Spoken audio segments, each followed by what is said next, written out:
Assalamualaikum warahmatullahi wabarakatuh.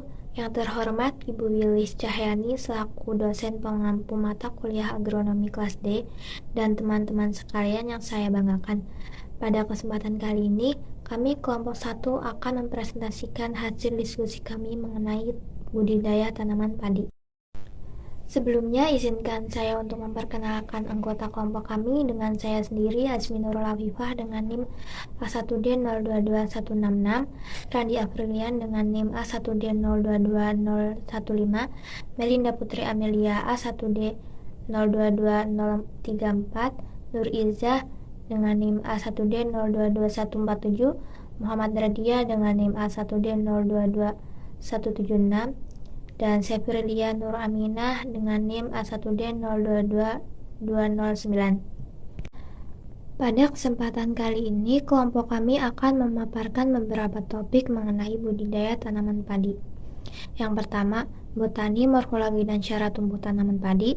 Yang kedua, penyiapan lahan. Yang ketiga, penyiapan benih. Yang keempat, penanaman.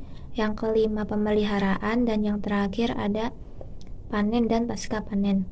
Untuk mempersingkat waktu, untuk pemaparan materi akan disampaikan oleh rekan-rekan saya. Kepada rekan-rekan saya dipersilahkan. Perkenalkan, saya Melinda Putri Amelia, NIM A1D022034. Sektor pertanian merupakan salah satu sektor yang memiliki peran penting dalam perekonomian Indonesia. Sektor pertanian berperan sebagai penyokong bahan baku sektor industri. Tanaman padi termasuk dalam subsektor tanaman pangan dalam sektor pertanian. Padi sangat bermanfaat bagi kehidupan manusia. Di Indonesia, beras merupakan makanan pokok dan juga makanan yang mengandung karbohidrat. Komoditas padi merupakan komoditas strategis yang menjadi prioritas utama nasional dalam Rencana Pembangunan Jangka Menengah Nasional 2020 sampai 2024. Dengan indikator prioritas nasional adalah ketersediaan beras. Berdasarkan data BPS, melalui metode kerangka sampel area atau KSA, produksi padi tahun 2019 seberat 52,82 juta ton gabah kering giling, setara dengan produksi beras 30,29 juta ton beras. Masih di atas angka konsumsi beras tahun 2019 sebesar 29,78 juta ton. Morfologi tanaman padi. Akar tanaman padi dibedakan menjadi akar tunggang, akar serabut, akar rumput, dan akar tajuk. Akar tunggang yaitu akar yang tumbuh pada saat benih berkecambah. Akar serabut yaitu akar yang tumbuh setelah padi berumur 5-6 hari dan berbentuk akar tunggang yang akan menjadi akar serabut. Akar rumput yaitu akar yang keluar dari akar tunggang dan akar serabut. Sedangkan akar tajuk yaitu akar yang tumbuh dari ruas batang rendah. Batang tanaman padi. Padi termasuk golongan tanaman gramine menggunakan batang yang tersusun berdasarkan beberapa ruas. Ruas-ruas itu merupakan bubung kosong yang pada kedua ujungnya ditutupi oleh buku, serta memiliki panjang yang tidak sama. Daun tanaman padi. Daun padi termasuk daun yang tidak lengkap, karena hanya memiliki helaian daun atau lamina dan pelepah daun saja. Memiliki alat tambahan pada daun yaitu lidah-lidah daun atau liguna. Daun padi memiliki pertulangan daun sejajar atau rektinarpis dan permukaan daun yang berbulu halus atau filosus dan berdaging tipis. Tiap daun terdiri atas helai daun, pelepah daun yang membungkus ruas, telinga daun, dan lidah daun. Bunga tanaman padi. Bunga tanaman padi secara keseluruhan disebut malai. Tiap unit bunga pada malai dinamakan spikelet. Bunga tanaman padi terdiri atas tangkai, bakal buah, lema, palea, putik, dan benang sari, serta beberapa organ lainnya yang bersifat inferior. Tiap unit bunga padi adalah floret, yang terdiri atas bunga, satu organ betina, dan satu organ jantan. Yang terakhir, buah. Buah tanaman padi disebut dengan gabah. Bentuk panjang dan lebar gabah dikelompokkan berdasarkan rasio antara panjang dan lebar gabah. dapat dikelompokkan menjadi bulat, agak bulat, sedang, dan ramping panjang.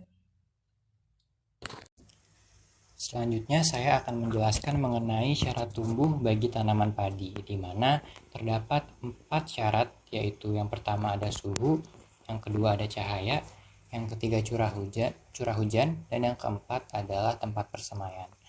Untuk syarat yang pertama, yaitu suhu, padi merupakan tanaman yang pada umumnya tumbuh pada wilayah beriklim tropis, sehingga tanaman padi memiliki suhu yang optimal membutuhkan suhu yang optimal agar dapat tumbuh dengan baik atau dengan maksimal, di mana suhu optimal yang diperlukan oleh tanaman padi yaitu berada pada kisaran 20 sampai 30 derajat Celcius. Kemudian untuk syarat yang kedua yaitu cahaya, padi merupakan tanaman yang membutuhkan cahaya sama seperti tanaman-tanaman lain yang pada umumnya membutuhkan cahaya untuk melakukan proses fotosintesis. Padi memerlukan intensitas cahaya matahari yang besar karena pada proses fotosintesis padi akan menghasilkan produk berupa karbohidrat dengan jumlah yang sangat besar. Selanjutnya untuk syarat yang ketiga yaitu curah hujan. Curah hujan mempengaruhi kebutuhan air bagi tanaman padi. Curah hujan juga mempengaruhi kelembapan dari tanah tempat padi tumbuh, khususnya padi yang ditanam pada lahan basah.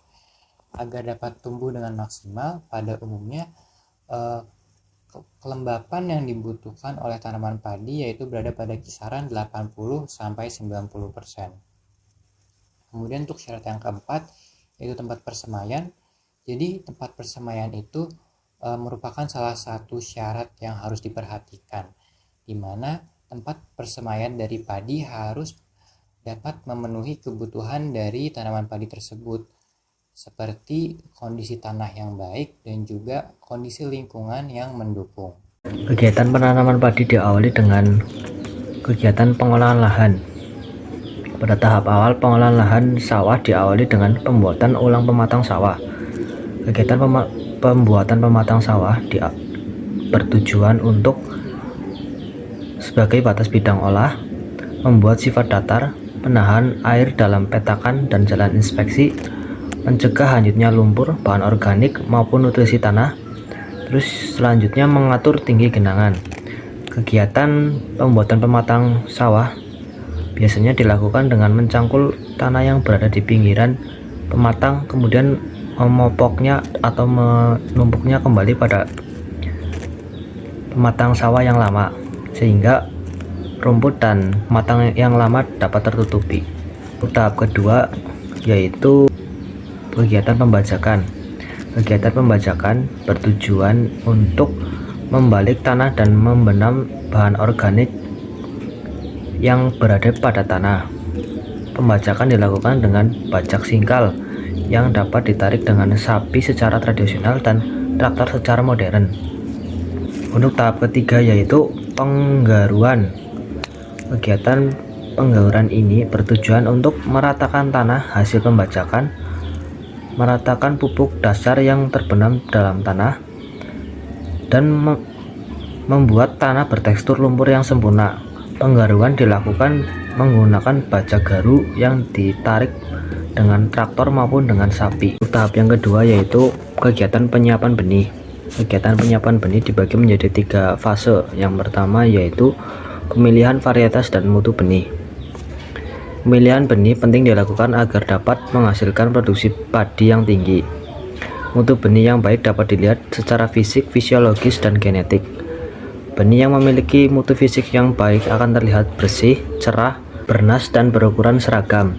Secara fisiologis, benih dapat tercermin dari nilai viabilitas seperti daya kecambah dan nilai vigor seperti kecepatan tumbuh. Secara genetik, benih dapat dilihat dengan keseragaman genetik yang tinggi dan tidak tercampur varietas lain. Untuk tahap selanjutnya yaitu seleksi benih.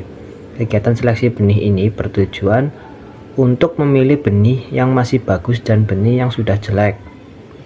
Seleksi benih dapat menggunakan media air biasa ataupun air yang telah dicampur dengan garam amonium sulfat. Caranya yaitu dengan menuangkan air pada ember atau bak, kemudian campur air dengan larutan garam amonium sulfat dan masukkan padi ke dalam ember. Akan terlihat benih yang bagus akan tenggelam dan benih yang sudah jelek akan mengapung. Selanjutnya yaitu penyemaian. Kegiatan penyemaian dilakukan dengan 4 tahap. Yang pertama yaitu pembuatan lahan semai. Pembuatan lahan semai dilakukan pada petakan sawah yang memiliki air yang cukup.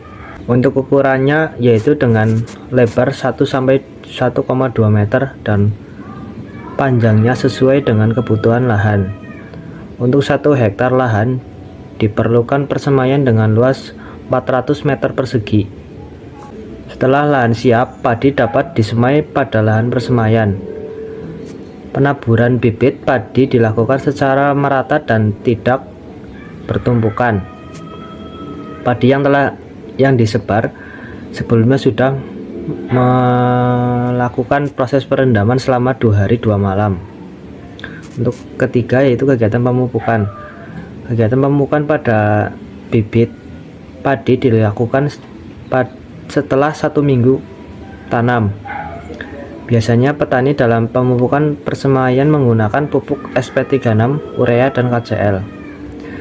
Untuk yang ketiga yaitu pemanenan bibit. Kegiatan pemanenan bibit dilakukan setelah bibit berumur 15-20 hari. Proses pemanenan dilakukan dengan menggenangi lahan persemaian dengan air sehingga mudah untuk dicabut dan akarnya pun tidak rusak. Berikutnya adalah penanaman padi. Penanaman padi dibagi menjadi 2, yaitu tabela dan tapin. Tabela adalah teknik pembudidayaan padi dengan menyebarkan benih secara langsung, sedangkan tapin dimulai dengan kegiatan persemaian dan berikutnya dilalui kegiatan pemindahan bibit ke lahan pertanian. Jadi, tabela ini tanpa proses pemindahan bibit, sedangkan tapin menggunakan proses pemindahan bibit. Sistem tabela, sistem tanam benih langsung merupakan sistem tanam yang memerlukan alat untuk membantu penanaman benih pada lahan sawah. Sistem ini terdapat alat bantu. Yang pertama drum seeder, di mana pada alat ini sudah dapat diatur jarak tanamnya. Pada sistem tegel, jumlah benih yang digunakan adalah 30-35 kg per ha, sedangkan pada sistem jajar legowo dibutuhkan 30-45 kg per hektar. Setiap lubang diperlukan 2-4 benih per lubang tanam. Tanam sebar langsung sebaiknya dilakukan pada pagi hari di mana udara cerah sehingga tidak terjadi penggenangan sebelum gabah tumbuh karena hujan.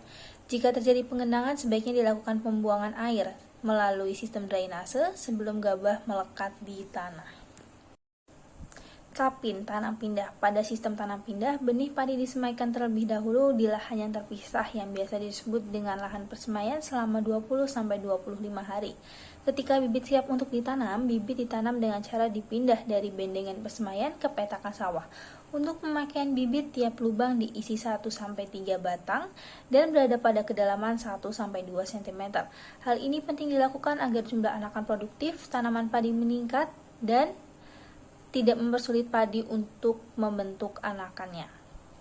Pada sistem tapin ini terdapat alat yang dapat membantu petani disebut rice transplanter, di mana dari alat tersebut dapat diatur kedalaman dan jarak tanamnya sehingga memudahkan petani dalam bekerja.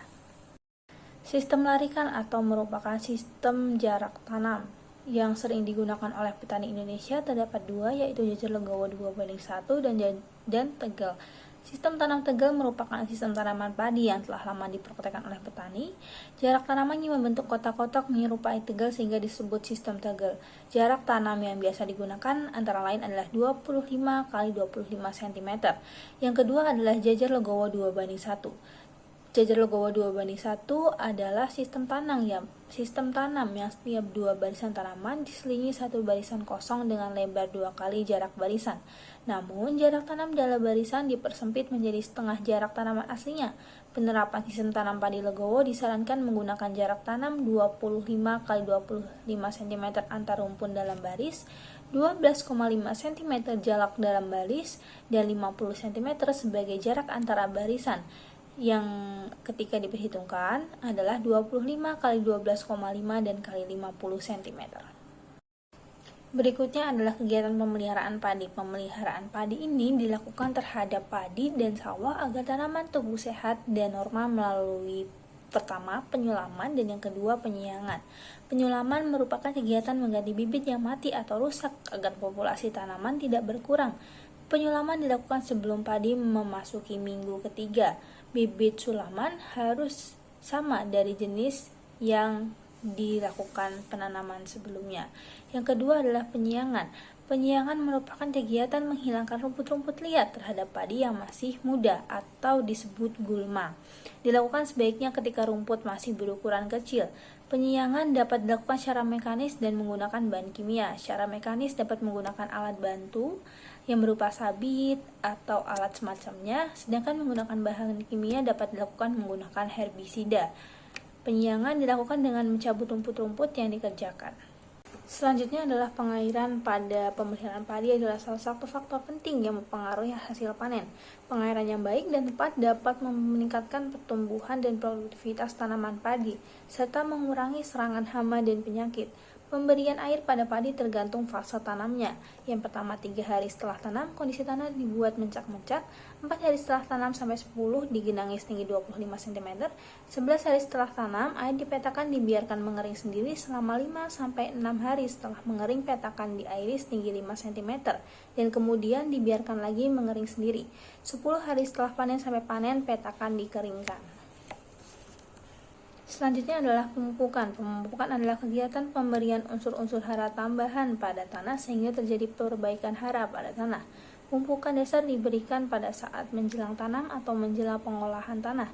Pemupukan susulan diberikan pada fase kritis tanaman, pada stadia pembentukan anakan aktif, dan stadia primordia bunga. Pupuk dasar yang pertama ada pupuk kompos, diberikan pada saat menjelang tanam atau menjelang pengolahan tanah.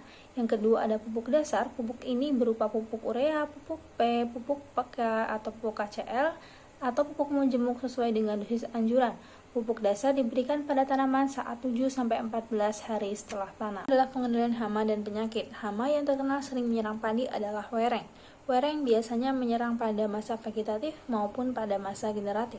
Wereng merusak tanaman padi dengan menusuk tanaman padi dan menghisap cairan-cairan tanaman pada padi, pada helai daun, pangkal batang, dan pelepah daun, sehingga menyebabkan tanaman padi menguning dan akan mati.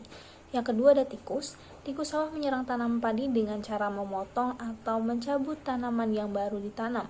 Pada tahap anakan aktif padi atau fase pematangan, tikus memotong bibit muda dan memakan tunas padi yang sedang berkembang. Serangan tikus pada fase generatif menimbulkan kerusakan yang paling parah, karena pada fase ini tanaman padi tidak mampu membentuk anakan baru. Yang serangan tikus ditandai dengan adanya kerusakan tanaman di tengah petakan sawah.